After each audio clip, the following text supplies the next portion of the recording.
Hello everyone, in this video we will learn how to move pivot table in new worksheet. So let's start. This is my Excel and here you can see I already create the pivot table.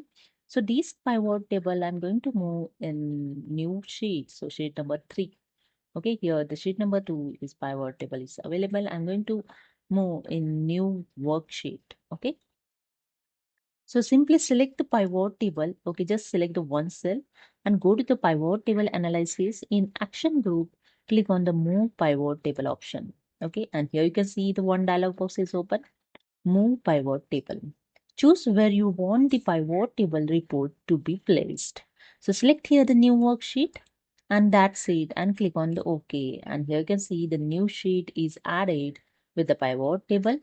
And here with the right hand side the fields, you can edit this pivot table also. And sheet number 2, you can see here this is not pivot table, it's move in sheet number 3.